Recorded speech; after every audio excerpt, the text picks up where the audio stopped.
Do you freeze when someone asks you what you do for fun? Welcome to day 3 of our 7-day English Fluency Challenge.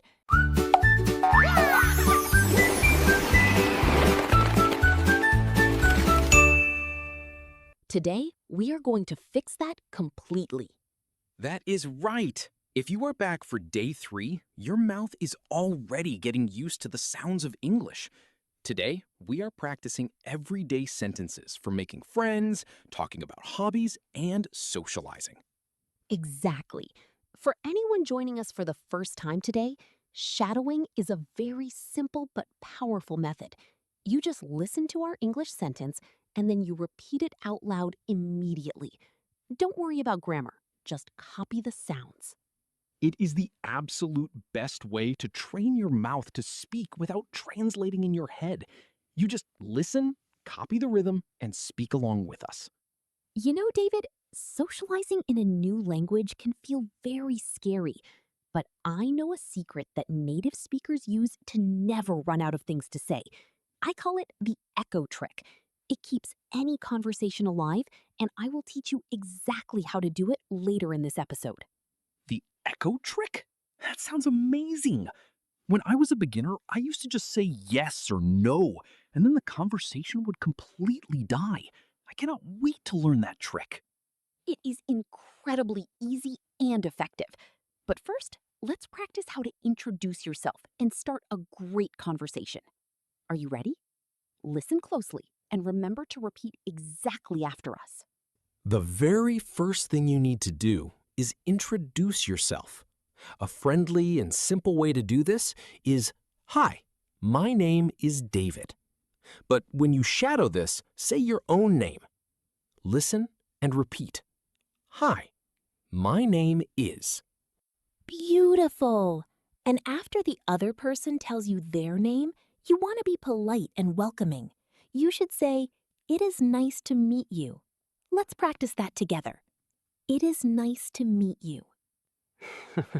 You know, Emma, after the names, people sometimes ask about age, and I used to make a very big mistake here. If someone asked my age, I would say, "I have 30 years." Oh, I hear that all the time, David. In many languages, you use the verb have for your age. You have years. But in English, you do not possess your age. You are your age. So we must use the be verb. Correct. So you don't say "I have," you say "I am." For example, "I am 30 years old." Yes. Or to sound even more natural and fast, native speakers usually drop the years old completely. We just say, "I am 30." Let's ask our listeners to practice this. Think of your own age and shadow this sentence. I am 30. That is so much easier to say. Now, another great question to ask when you meet someone new is about their home country. The most natural question is, "Where are you from?" Let's shadow this one. Where are you from? Perfect. And when you answer this question, you say, "I am from," followed by your country or city. For example, "I am from Brazil." Let's practice. I am from Brazil.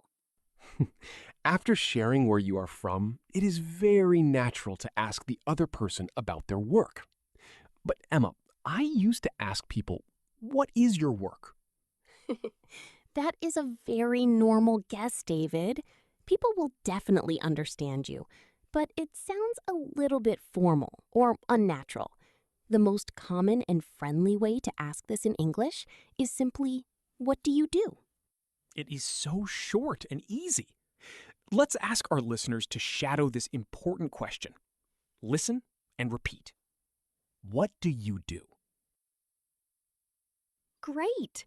Now, when it is your turn to answer, you need to be careful with a very tiny but important word.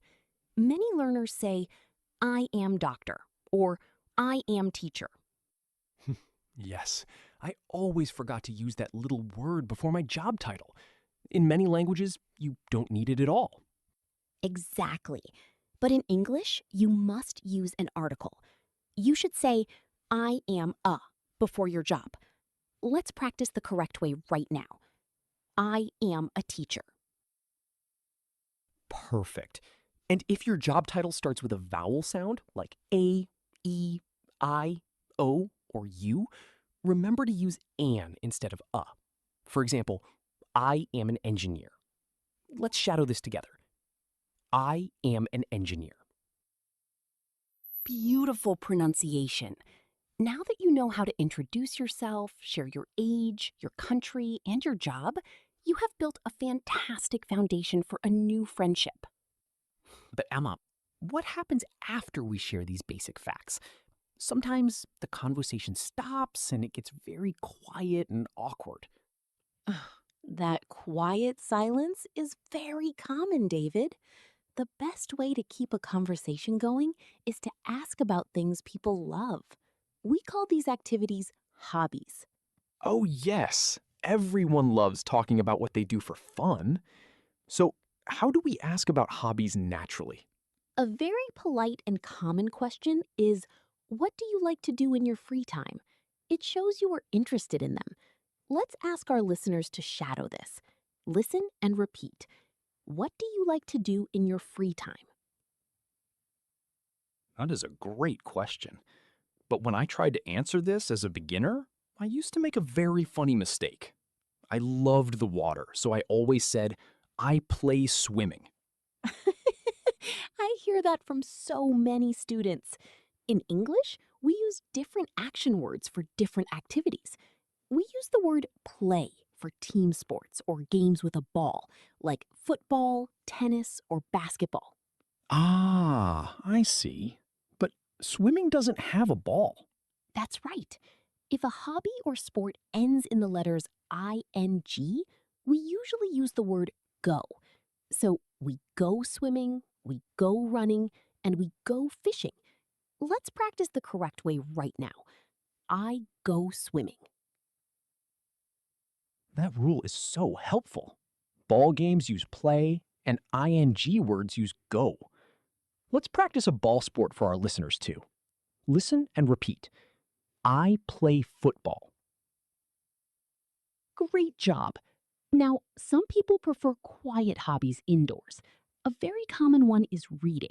You can simply say, I like to read books. Let's shadow this together.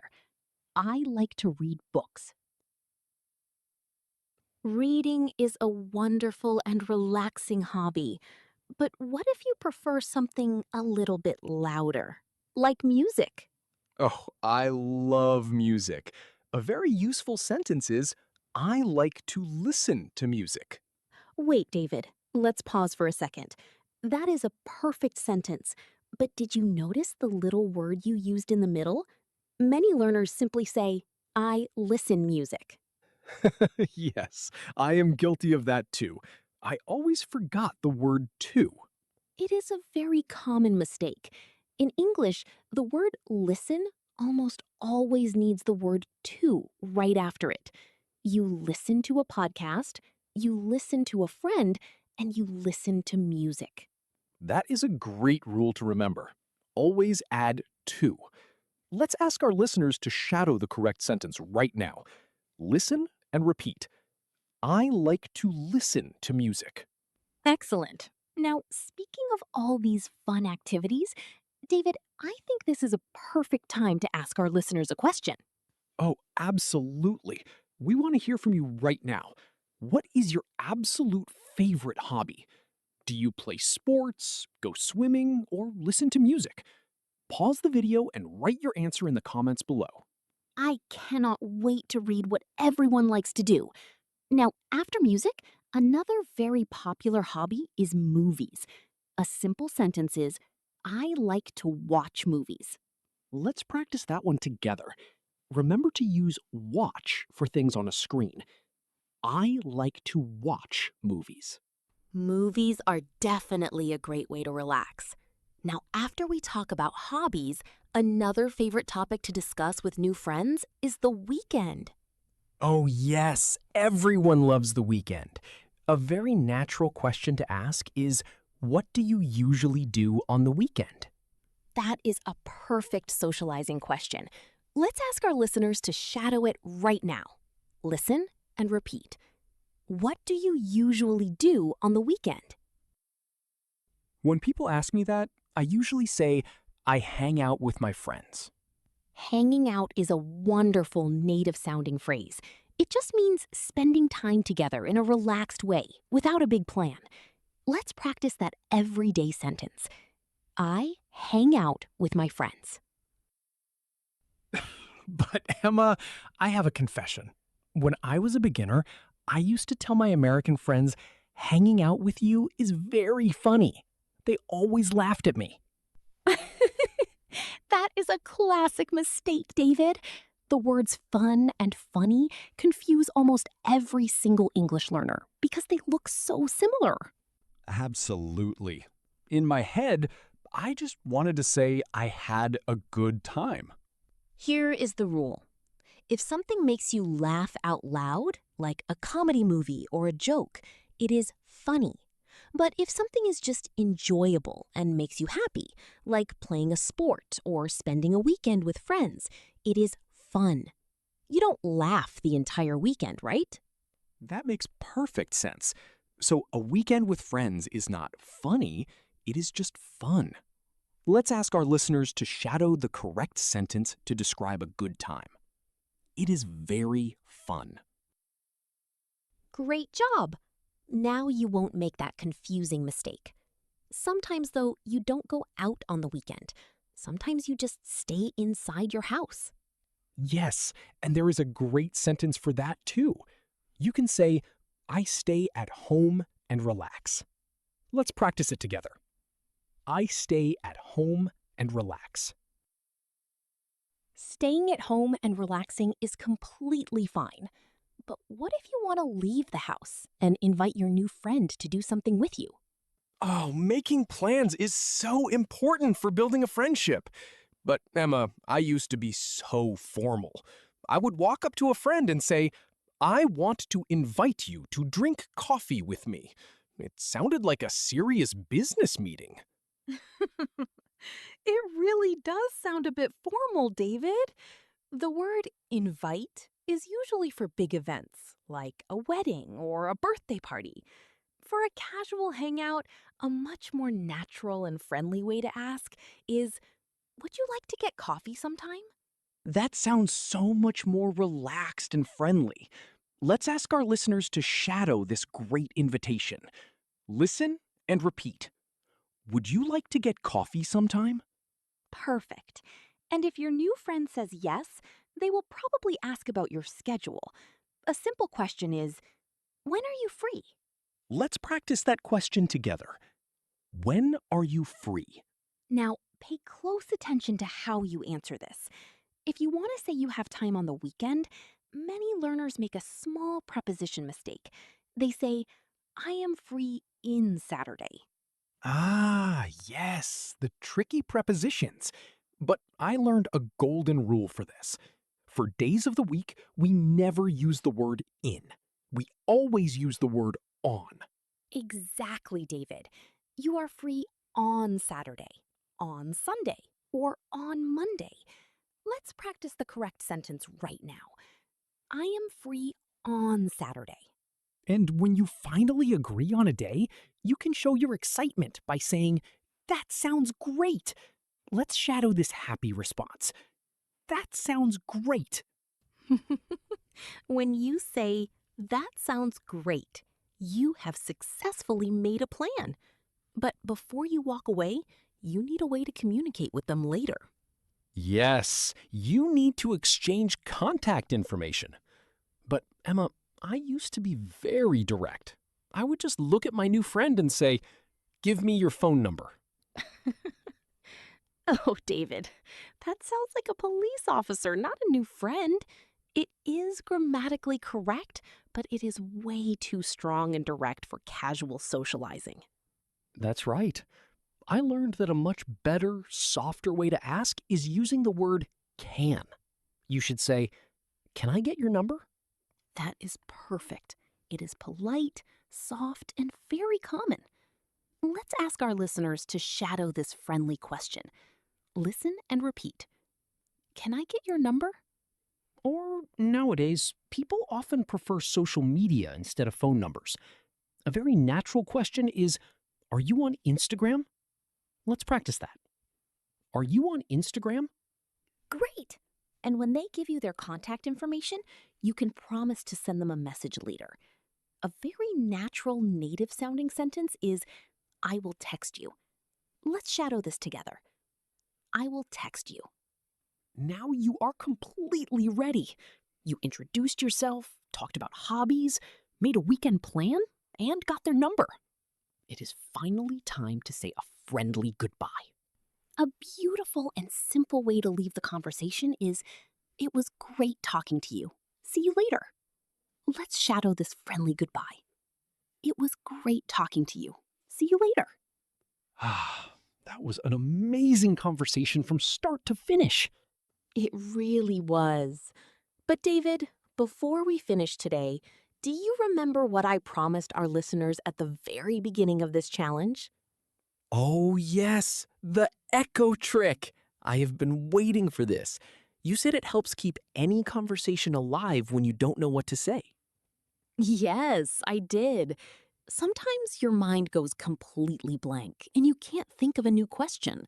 The echo trick is very simple. You just repeat the last 2 or 3 words the other person said, but you say them like a question. Repeat their words? Can you give us a quick example? Sure. Imagine your new friend says, I went to a great restaurant yesterday. You just echo the end of the sentence and ask, a great restaurant? This makes them smile, shows you are listening, and makes them keep talking.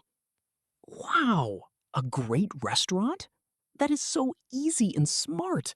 It gives your brain time to relax while they explain more. Let's ask our listeners to practice this trick right now. Imagine I say to you, I bought a new book. What do you echo? Say it out loud. If you said, a new book, you did it perfectly. You can use this trick with anyone. Now, before we end day 3, it is time for our quick mini quiz to test your memory. My favorite part. Let's see who was paying attention today. Earlier, we talked about getting contact information from a new friend. What is the correct, polite way to ask? Do we say, give me your number? Or do we say, can I get your number? Think about the soft and friendly rule we discussed. Take a guess and say your answer out loud right now. Time is up. If you said, can I get your number? You are absolutely correct. Remember, saying, give me your number is too strong and direct. Always use can I to be polite and friendly. Amazing job, everyone. You learned so many great sentences today. Now you can introduce yourself, talk about your hobbies, and make weekend plans with new friends. If you shadowed us today, you are doing incredible work. You are already sounding more natural, and your confidence is definitely growing. It really is. And please remember to use the echo trick the next time you talk to someone. Just repeat their last words as a question. It will save you from those quiet, awkward moments. Exactly. It is a lifesaver. Now, before we say goodbye for day 3, we want to ask you one final question. Today was all about socializing and spending free time. So if you meet a new English-speaking friend tomorrow, what activity will you invite them to do with you? Will you invite them to get coffee, play a sport, go shopping, or watch a movie? Go to the comments and tell us your plan in English right now. I will read and reply to your answers. We cannot wait to read them and see your plans. Have a wonderful day, keep practicing, and we will see you tomorrow for day 4 of our Fluency Challenge. Bye, everyone. Keep echoing and keep speaking.